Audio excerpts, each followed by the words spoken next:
E para falar sobre o bom funcionamento cerebral, trouxemos a neuropsicóloga Sumaia Figueiredo.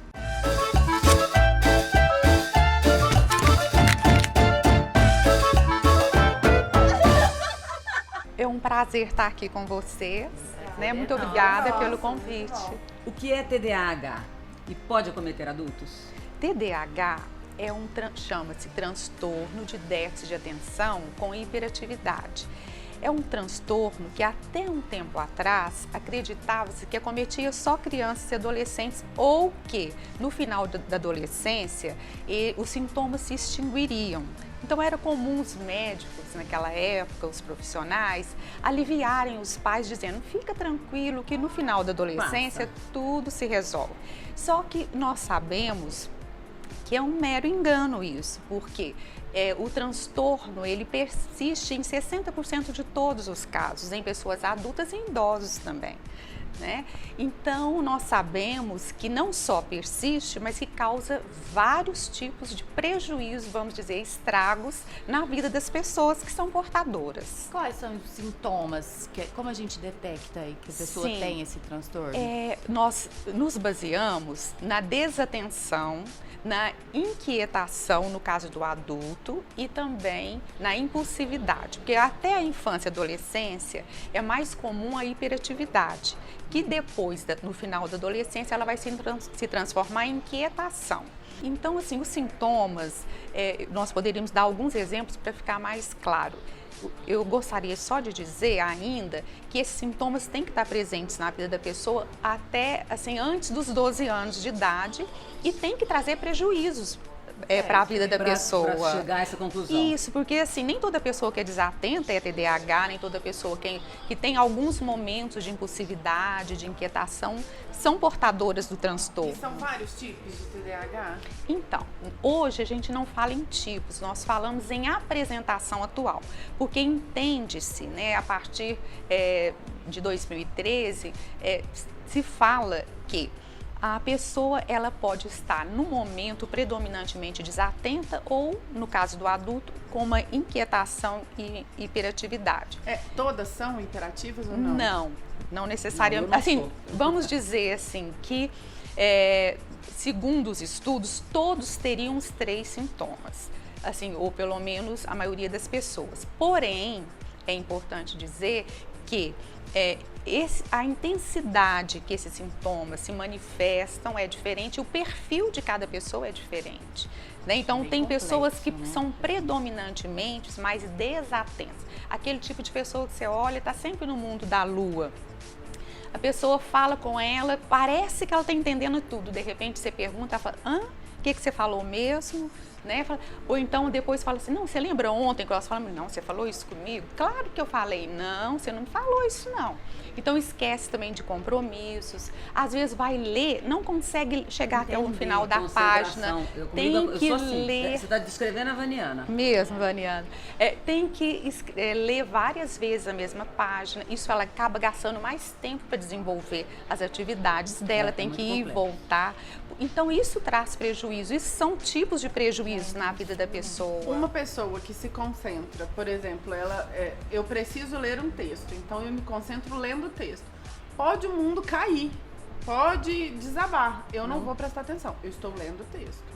Então, por exemplo, às vezes eu chego em casa, eu sou meio homem, assim, eu ligo a televisão no que eu quero assistir e fico lá.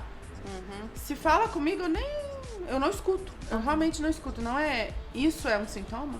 Então, acho que a gente tem que mais uma vez deixar claro assim, que para que a gente possa ter certeza do diagnóstico, que é outra coisa muito importante, porque é muito comum, pelo menos os estudos mostram, às vezes pessoas que têm diagnóstico de TDAH e não são TDAH, porque existem várias outras doenças, patologias com sintomas muito similares, então é muito importante você ir a um especialista, não você, estou falando as pessoas em geral, né? Irem a um especialista para que ela possa realmente fazer esse diagnóstico, ter certeza desse diagnóstico. Como também até o tratamento vai ser planejado a partir disso. É comum, às vezes, as pessoas chegarem com o diagnóstico de TDAH e até comentarem sobre o tipo de medicação que está tomando, às vezes trazendo certos efeitos que são assim contrários aos efeitos esperados, a gente até pede para voltar ao médico ou buscar um especialista realmente para planejar de uma forma adequada para ter um impacto positivo, porque realmente o prejuízo é muito grande na vida da pessoa. Saber. Os prejuízos na vida de uma pessoa portadora da deficiência. Acho que a gente vai buscar essa ajuda a partir do momento que isso está te causando algum prejuízo, alguma coisa na sua vida, né? Então. E é muito bom que a gente fale também, exemplos nossos, que as pessoas entendam que é pra eles mesmo, né? Claro. A gente tá falando Porque da isso gente. acontece, É, né? com todo mundo, né? Sim, então assim, todos nós somos seres humanos, estamos todo mundo no mesmo barco, né? Então assim, eu falo assim, que uns têm mais umas coisas, outros, mas assim, perfeito em nenhum de nós somos, né?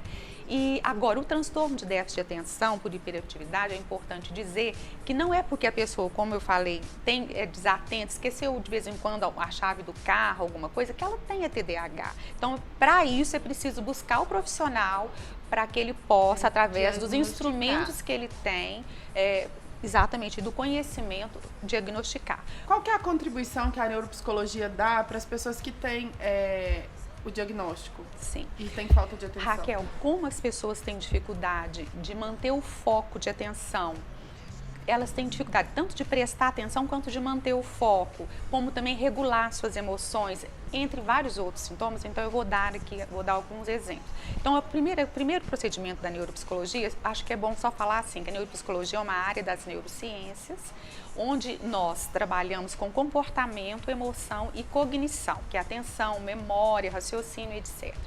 Então, no caso do TDAH, como você perguntou, essa pessoa, nós ensinamos, primeiro avaliamos, então é feito o diagnóstico, é estabelecido, então nós vamos planejar um trabalho para atender às suas necessidades. Então, esse trabalho... Né?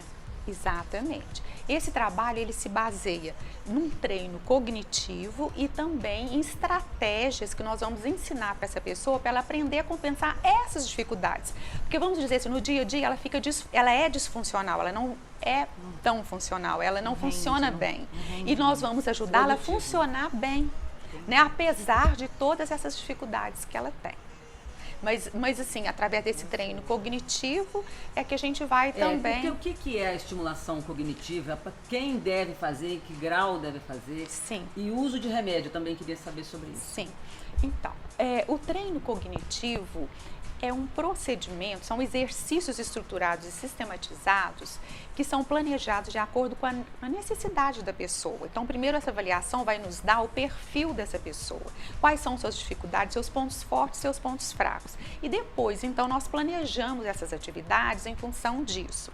E o treino, ele é em função de, por exemplo, tem trabalhos no computador, em tablet, na mesa, vamos falar, jogos e materiais neuropsicológicos. Cada um está ligado a uma área do cérebro, então nós vamos estimulando e os estudos hoje mostram que existem evidências que comprovam a eficácia dos treinos, que a gente consegue melhorar o funcionamento cerebral, otimizar esse funcionamento e também nós conseguimos, através desses exercícios, fazer com que exista mais ramificações dos neurônios e formar novas conexões. Você pode dar um exemplo desses exercícios, por favor? Sim. Por exemplo, vou dar um exercício aqui, um exemplo de um exercício, até vamos chamar de ecológico, porque nós temos a preocupação de trabalhar com o paciente, com aqueles exercícios, com aqueles materiais que são nossos, assim, do neuropsicólogo, mas a gente sempre ensina alguma coisa para que a pessoa possa fazer ali fora, quando ela viajar, fora. Com coisas Estimular sempre. Sim. Legais, adoro isso. Adoro. Então, por exemplo, às vezes, até com criança, com seus filhos, por exemplo, você pode, por exemplo, viajar, começar a contar quantos carros verdes que passam, outra cor, porque é uma coisa que às vezes a gente até já faz, né? Assim, tem muita gente que faz. Porque aí você está estimulando a manutenção do foco atencional e selecionando esse foco. Eu vou só ver quantos da cor branca. Entendeu? Então eu vou passar na rua, vou ver quantas pessoas de camisa verde, camisa vermelha. Muito legal. Isso sempre é um estímulo. Isso é um estímulo. Como, por exemplo, eu posso estar fazendo caminhada, tentar memorizar, porque o TDAH ele não tem só problema de impulsividade, de hiperatividade ou inquietude e desatenção, mas tem também de memória. Ele tem muita dificuldade de fixar as novas informações. Brincar de música, então. A gente viaja sempre brinca de música. Você pode tentar identificar os instrumentos da música. Eu não sei a letra de nenhuma música. Eu ia só perder. sei se estiver tocando. Por exemplo, quantas vezes aparece a palavra amor no viver e não ter a vergonha de ser feliz, por exemplo, né? Entendi. Ou, a gente brinca muito assim, por exemplo, uma palavra. Uma pessoa escolhe uma palavra. Sim, aí tem que cantar uma as outras têm que cantar a música. Não, qualquer música aí é fácil. Tem que cantar a música que a pessoa pensou. A Maria Luísa inventa. Você fala só o com a palavra.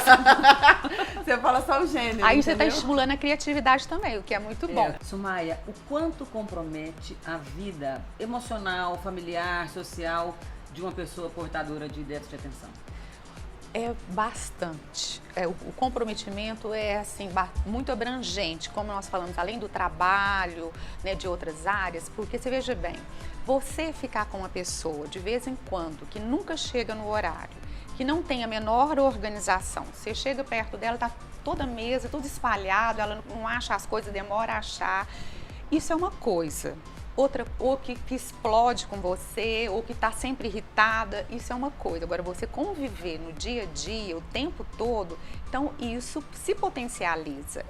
Então, assim, a gente sabe que não é culpa, vamos falar, do portador, mas acaba sendo um problema dele. Né? Então, assim, ele tem que resolver. Ele tem que resolver, porque assim, ele realmente fica mais suscetível à irritabilidade, tanto que tem maior número de divórcios, né, no caso de portadores de TDAH, maior número de acidente de trânsito, maior número de desemprego, maior número de pessoas que abandonam os estudos, né, maior número de pessoas que demoram a se formar na faculdade. Tudo dentro desse quadro, né? E então, assim, é muito amplo o prejuízo, né? E realmente daí a importância do tratamento, porque tem pessoas que não se tratam e só vão agravando a qualidade de vida delas. Sobre o assunto, e lá tem um capítulo destinado ao cônjuge. Porque tem que prepará-lo para esse convívio. Porque... Fora os esquecimentos, data do casamento. Não, e a carteira? Os compromissos a carteira que se ficou, ter, a chave do não carro. Pagou, a chave do carro sumiu. Eu tenho um paciente que até fala, eu saio de casa e acaba que eu desço todos os andares, pego tudo que eu tenho que pegar. A hora que eu chego lá no carro, na hora de abrir o carro, cadê a chave? Tem que subir. Só uma perguntinha para eu poder encerrar, porque as meninas querem fazer perguntas. Isso dá mais em mulher ou em homem ou não tem diferença? Então, em ambos os sexos. Né? Tanto a mulher pode ser portadora quanto o homem. Existe, assim, alguns estudos que falam que a pessoa que tem uma apresentação mais desatenta, que a gente fala que fica mais no mundo da lua, desligada, tem alguns estudos que apontam mais para o gênero feminino, mas assim, ambos têm, e tanto que esses sintomas estão presentes nas pessoas que são portadoras. Como eu falei, muda o perfil, mas eles estão presentes. Sumaia, se eu tenho certeza absoluta, convicta que eu tenho TDAH e vou no consultório para poder fazer os testes, não tenho outra patologia, você trata, você me encaminha para outra pessoa. Só conversando com ela? Não é só conversando, porque a gente tem uma série de instrumentos, né? São algumas sessões que a gente vai fazer a avaliação. Então, nós temos a parte qualitativa e a parte quantitativa. Então, fora as escalas, então é um conjunto de informações que nós temos para que a gente possa suspeitar do diagnóstico. Aí a gente encaminha para o médico e ele que vai definir juntamente com outros exames que depender da necessidade que o caso possa estar exigindo. Bom, em resumo, só reforça a tese da Vaniana de que todo mundo na vida precisa de terapia. E no consultório a Sumaia trabalha com a neuropsicologia e com a psicologia, ok? Sim, a psicologia, a neuropsicologia é uma área da psicologia, é uma especialização que a gente faz, tem que ter credenciamento do Conselho de Psicologia e nós trabalhamos com a parte clínica, tem pessoas que só nos procuram para a questão emocional, como tem pessoas que nos procuram também pela questão cognitiva. Então a neuropsicologia, ela abrange a parte comportamental, emocional e também cognitiva. Então, com todas as faixas etárias. Que nós vamos te visitar. Nós precisamos de uma consulta, ela pode ser tanto junto como separada, você escolhe. A gente não tem problema nenhum. Nós vamos tomar um cafezinho com muito prazer. Então vamos lá. Ótimo, gente. Sumaia, muito obrigada. Pode esperar a gente com um super cafezinho no consultório. Nós 3 vamos juntas. Pode esperar que... E olha, gente, tem mais programa com a Sumaia. Podem aguardar que tem muito assunto. Pessoal, se inscrevam no nosso canal, curtam nossos vídeos e acompanhem as redes sociais.